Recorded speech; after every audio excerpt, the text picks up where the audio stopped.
This episode is proudly supported by Upper Cloud Labs. Founded by a family of proud ex-scholars ng bayan, Upper Cloud Labs isn't just about cheering for the UP Fighting Maroons. They are champions of Philippine tech innovation. Whether you're a startup, small business, or a top corporation, Upper helps you win by accelerating your move to the cloud and adopting the latest in AI. As experts in Amazon Web Services and Google Cloud Platform, they are the teammates you need to fast track your digital transformation. From the court to the cloud, support excellence. Visit apper.cloud to learn more. What's up, everyone? And welcome to another episode of the Optics Podcast. Yes, with me are Mark and Jamo, and we have reached the conclusion of season 88, the men's basketball tournament. The De La Salle Green Archers have won the season 88 title, winning game 3 in a thrilling game against the UP Fighting Maroons, 80-72. Mike Phillips, Finals MVP. Well deserved for Motor Mike, no?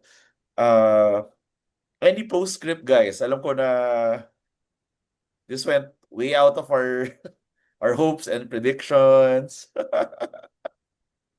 Anything? Congratulations, Rasal. Congratulations, Rasal, for winning season 89 preseason, season 88. Charot. Um, it was a fun series, I would say. It was a really fun season that we've had there, no? Like what we said before, UP and LaSalle were touted to be the ones to be in the finals. And yet again, we made it, di ba? Scenic route nga ang dating, no? LaSalle also had their struggles at the beginning, similar to us, no? But mas grabe sa kanila, mas storied because of injuries, because of sickness, because of suspensions. And yet they made it in the end, no? Epis of the season nga talaga. Only alam, God knows what could have stopped them at least to getting that finals win as well. Alam mo yun, in this particular game, like you mentioned, it was Mike Phillips. The consistency also, the talent and growth that was shown by Pablo. Boris Marasigan somewhat redeemed himself after that shot in game 2 as well. So very, very good storyline overall for them. It was close though, until the very last few minutes, I think 6 minutes as well.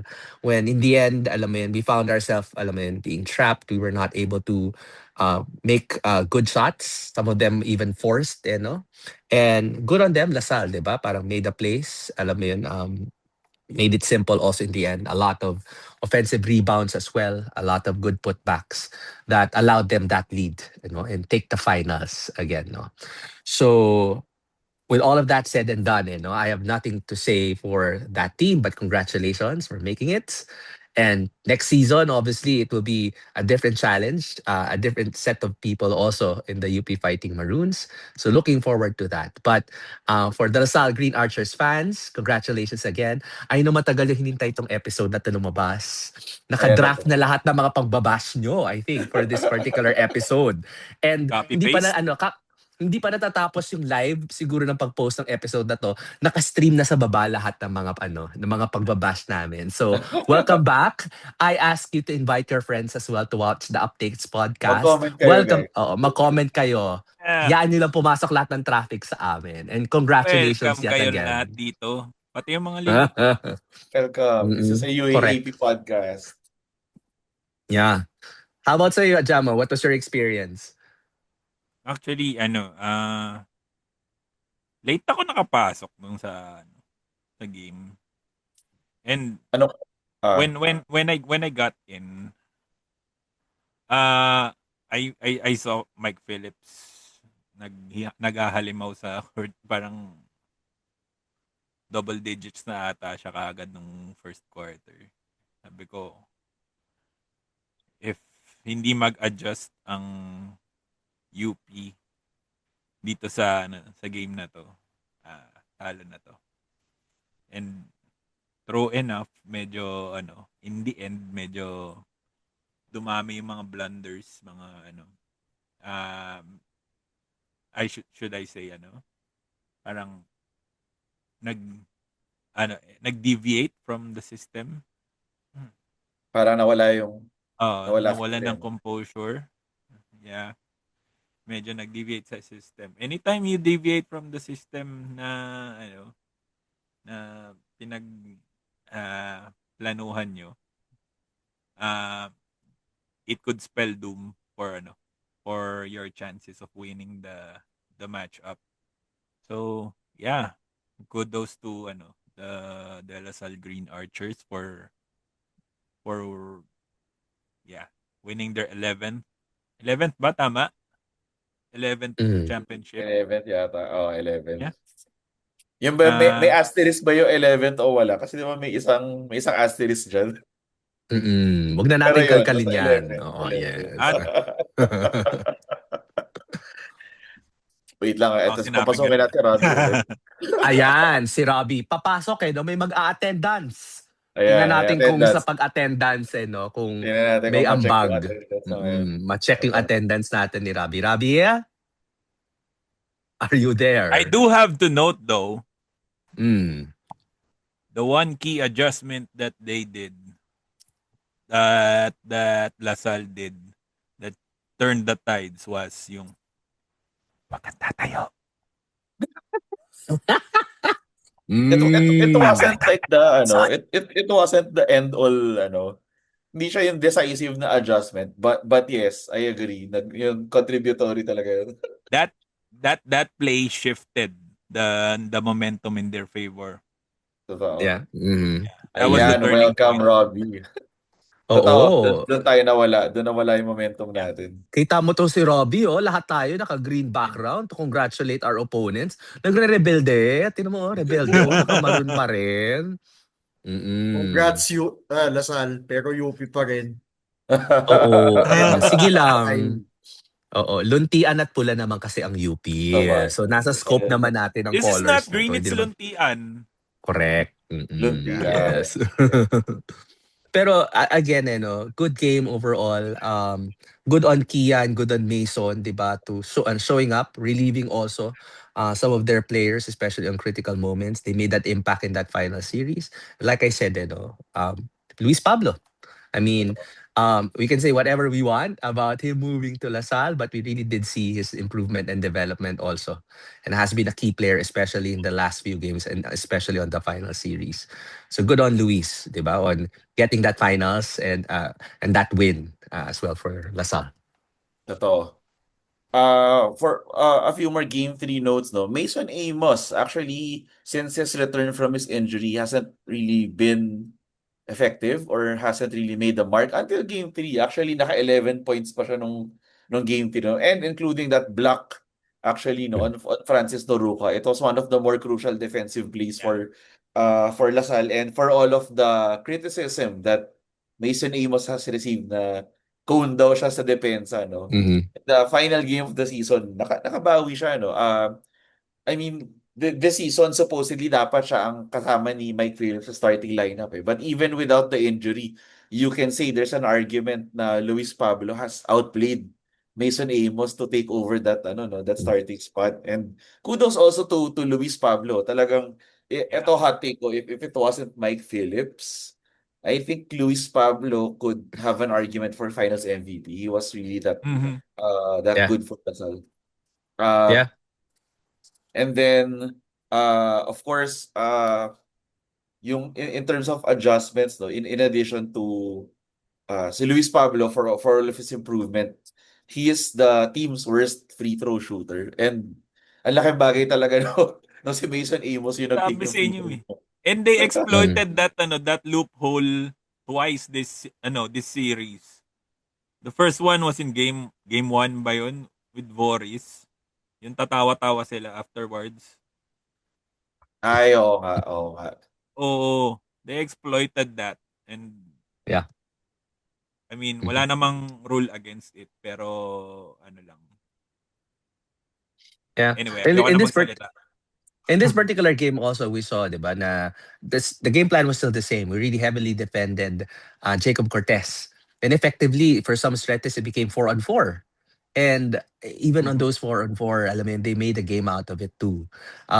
Clearly, there were times that they really had the better four compared to us, offensively and even defensively, to a certain degree. I mean, their dominance on the paint also, and how they converted some of our turnovers were really, really crucial in this game too. So yeah, a lot of learnings, I would imagine. Learnings that this time around there's already no game 4. So things that we would need to carry over to the next season. Now that we're losing the Maroon 5, diba, this championship experience will still be crucial, especially those that will be staying behind. Ray Remogat, for example, on his first year as a UP Fighting Maroon, Gani Stevens as well, are going to be somewhat like the leaders, joined by Chico, and then also um, Jacob Baila also, diba? I mean, Yeah. they will be the ones who be carrying the torch now moving forward. So hopefully this is something that they can carry to them, because championship experience is rare to come by. Even teams like and the NU Bulldogs, for example, might have suffered lacking that championship experience, getting that breakthrough also to get to the finals.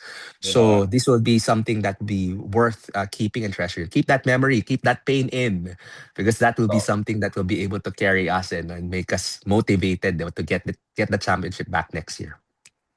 totoo. Unlike in season 87, when you can see dala-dala nila yung pain from season 86. Kasi hindi natin kasama nung season 86 sina Remogat eh. Hindi natin kasama si Remogat tsaka si Noruka nun eh. Yeah. Wala pa Mm-mm. sila sa team nun eh. So, uh, you can see na hindi pa nila dala yung pain, yung kirot na yun. And now that they finally experienced finals heartbreak, sana this coming off season gamit nilang fuel to get back.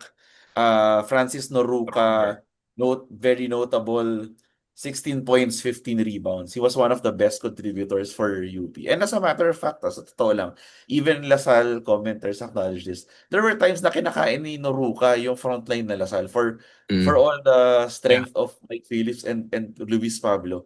There were several stretches of the game na kinakain na sila ni Francis Noruka. It's just that they were able to manage to come back, whereas tayo hindi natin na-sustain, no? And there were some crucial mental errors, especially from Noruka. Those fouls na kinumit niya in the end game, those led to some easy baskets, no, easy free throws for Lasal. Mm. I think si Noruka, compared to Miles, no, and we're getting ahead of ourselves kasi we're not yet doing the season 89 preview, but alam naman natin may incoming FSA tayo, si Deontay Miles, and next season pwede na tayo magpalaro ng 2 foreign student athletes, no? So there's room for both him and Francis Noruka. Ang argument ko lang dyan is there's a pathway for Noruka to be the primary FSA option, no? Kasi compared him playing as a power forward, as a forward, as opposed to Miles playing as a center, mas malaki mismatch yung kay Noruke eh. Yung relative to their position na mismatch, iba yung mismatch Yeah. na del Noruke. He's just so tall, so fast, and so strong compared to others of his position. And also skilled. Like may mid-range shooting siya, no? Ang galing niya mag-free throw. Among FSCs, siya yata yung pinakamagaling mag-free throw. So, Actually. uh, 'di ba? Yeah. So there's an argument for him. It probably depends on the continued improvement of Gani Stevens, and also hopefully for Noruka, now that natikman niya na yung finals, sana less of those errors, and if he just Uh, makes good on those mental improvements, it's gonna go a long way kasi difference maker talaga siya. Mhm. Yeah. How about you, Ravi? Ano ang thoughts mo dun sa Game 3? Uh, Game 3? Wala eh. The better team won at that point in time. Ang observation ko na lang, uh, some of the players developed a chip sa kanilang shoulders, which they will be carrying on to the next season. Yan. Pag may chip sa shoulder, tumatapang mga player na yan, sina Noy, na Jacob. Ano, ah, I'm looking forward na lang to season 89. And I'm sure hindi most probably hindi yan yung last na makikita natin yung Lasal. I still don't think it will be a trilogy lang. Okay. Yeah, there's a strong chance. There's strong. There's a Yeah. strong chance hindi yan trilogy. Mm-mm. 4, 5. Di ka Mm-mm. sure. Malay natin. Mm. Malay natin, no? Mm-mm. Bilog ang bola.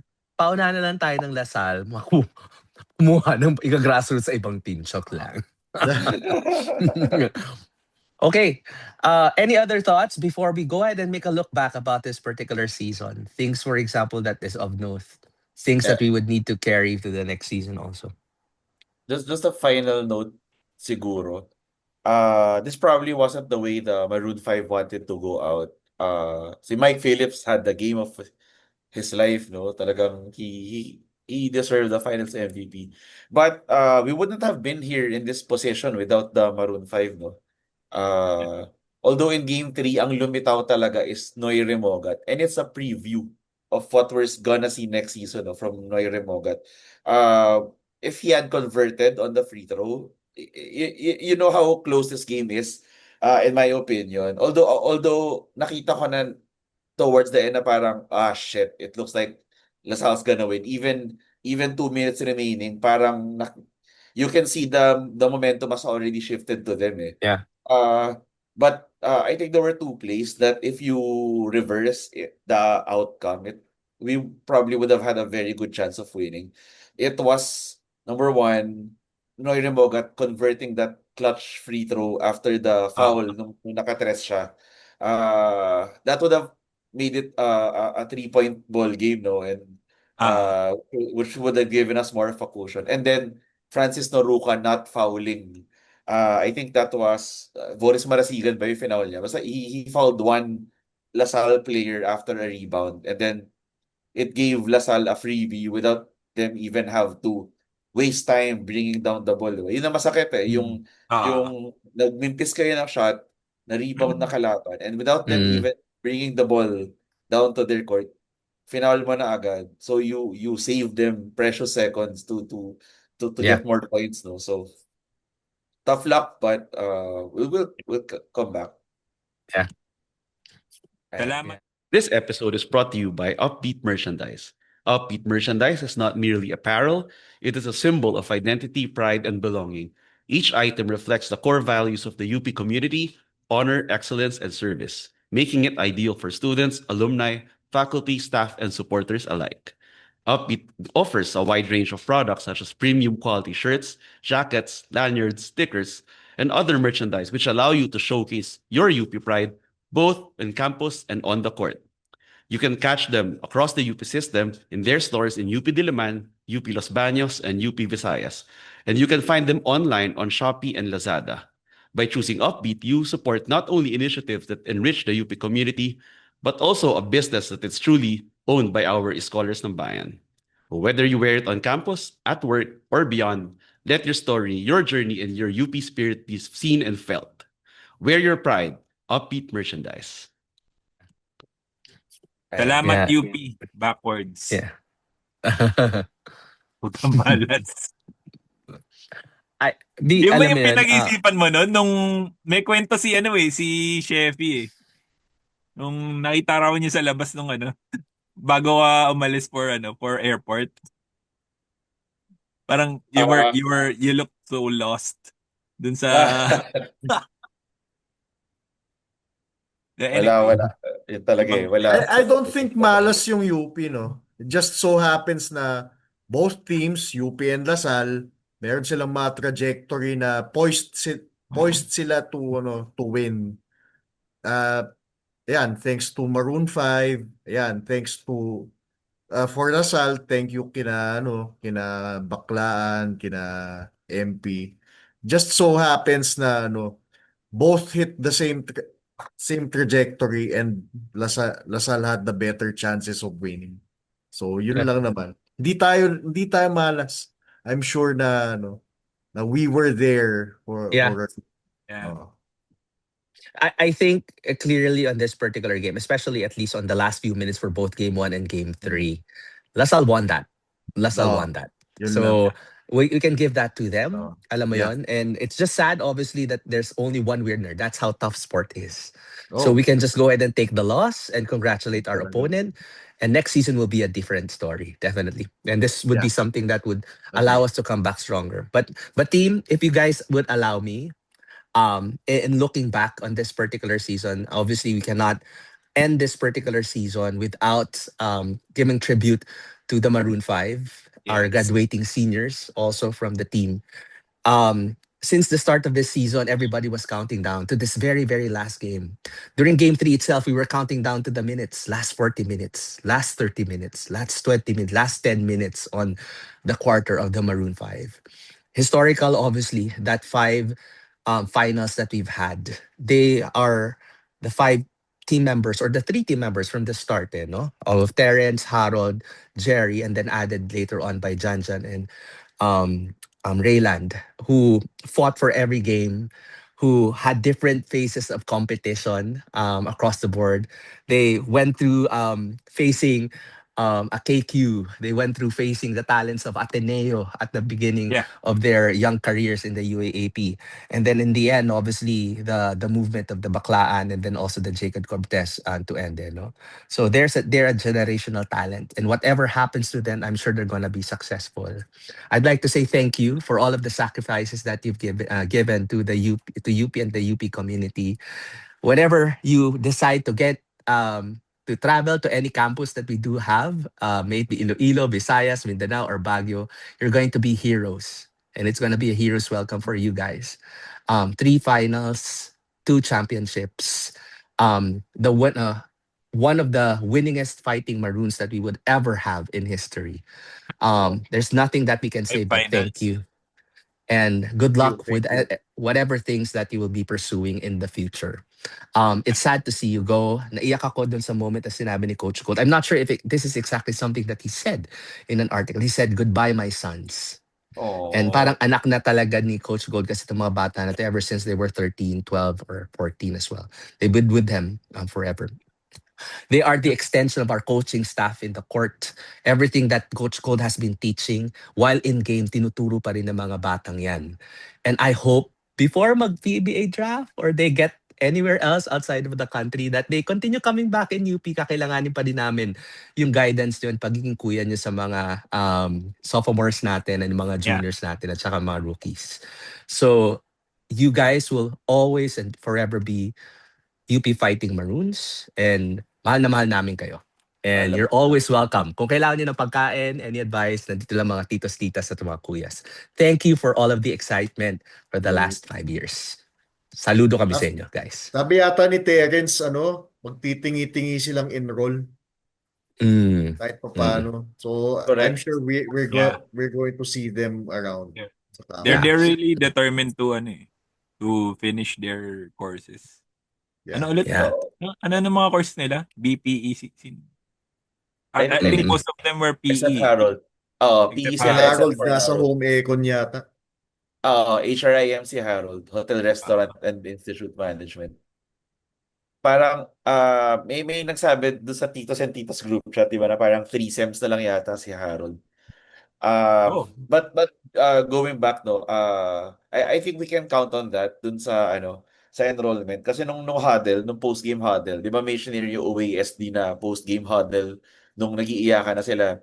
So the Maroon 5 were talking to each other and si Terry, kausap niya si Jerry, sabi niya, enroll, non-verbatim to, enroll pa rin tayo pare, kahit konting units lang yun, katulad nga sinabi mo. Sinabi talaga ni Terry yun na mag-enroll sila kahit paunti-unti lang. No? I think safe to assume most of them will be in the PBA definitely. No?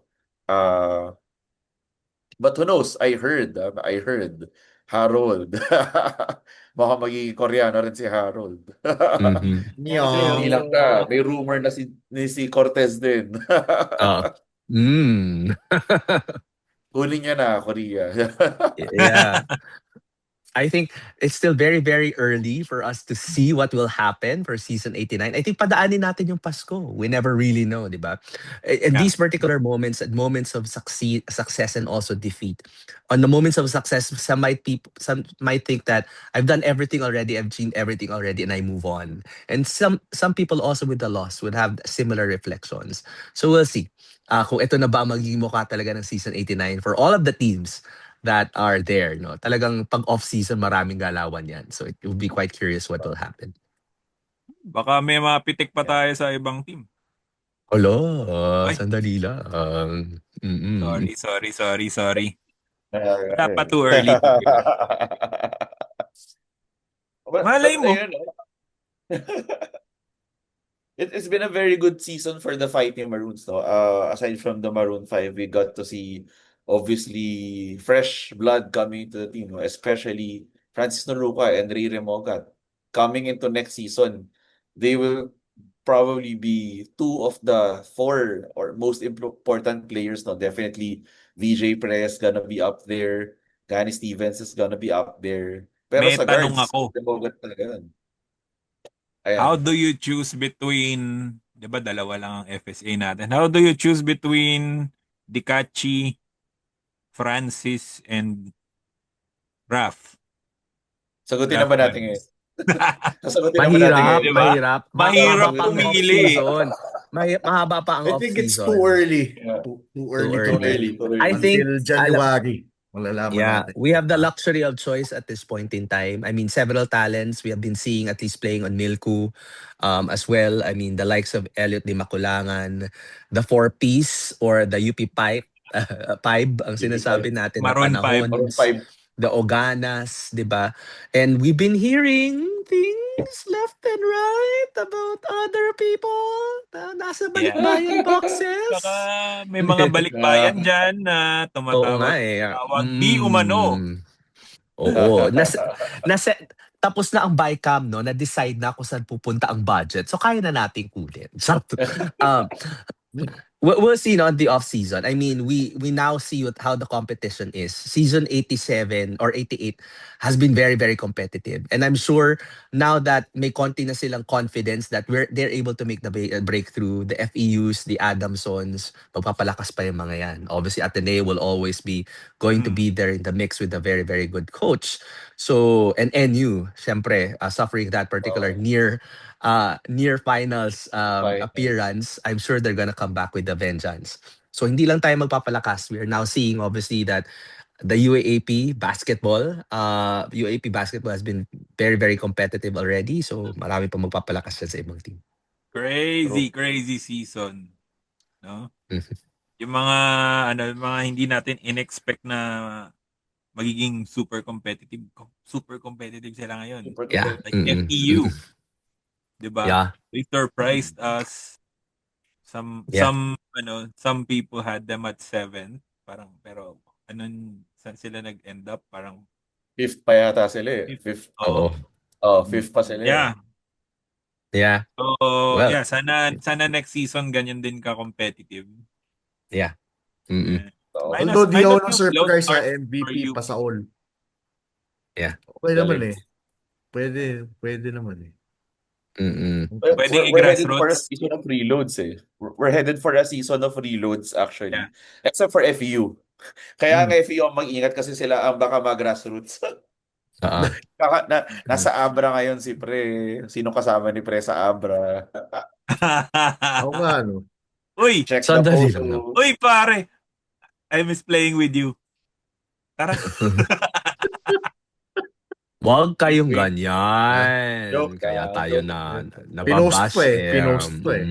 Oo. Kaya tayo nababash eh. I'd Anyway. also like to thank our apparel sponsor this particular season, Upbeat Merchandise. Upbeat Merchandise is the apparel to wear when you're watching games or for your lifestyle wear, when traveling or going to the campus for UP or for your everyday wear as well. You can buy their merchandise in Lazada and Shopee, and then also their physical stores in UP Diliman, Iloilo, and also in Los Baños. Upbeat, wear your pride.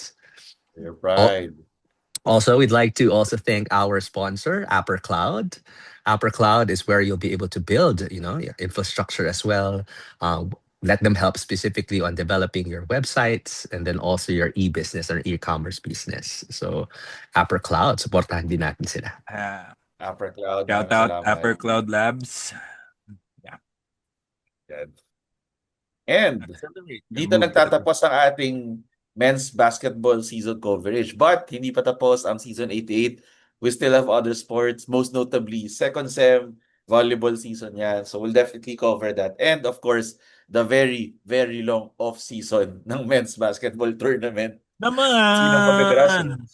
Puto, second, yes. second sem. There's so much to look forward to for season 89 basketball. Shout out to the Maroon 5. Padayon sa inyo. Everywhere you go, UP fight pa rin hanggang dulo. For the new bloods that na papasok sa sa team natin. We can't wait. Can't wait to see you on the court finally. Yeah. Because we've been watching you from afar. Di natin napuntahan yung mga mga Kaya nga, yung mga Team B games eh.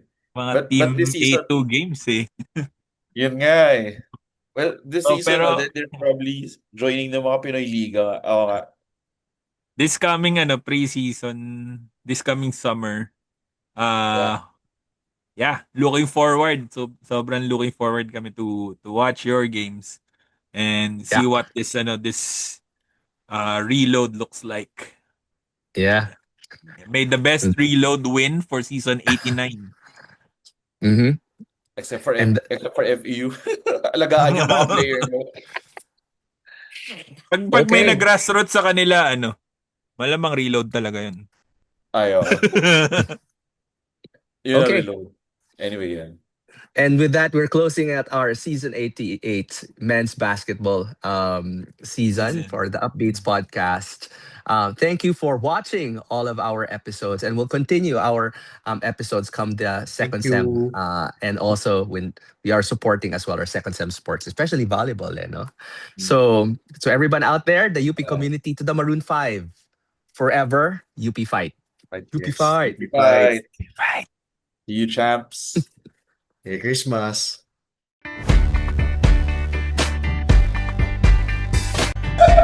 To the UP community, thank you for the unending support and hopefully na hindi kayo magsawa sumuporta sa amin. Thank you sa UP community na walang sawang sumuporta. Maraming salamat dahil hindi kayo nagsawang suportahan kami all throughout kahit pre-season games, kahit nasa ibang bansa kami. And Hi UP community, thank you sa support. Sa UP community, maraming salamat sa suporta simula nung unang taon ko sa UP hanggang ngayon sa graduate na ako. And mamimiss ko kayo and kita-kits sa mga games. UP 5!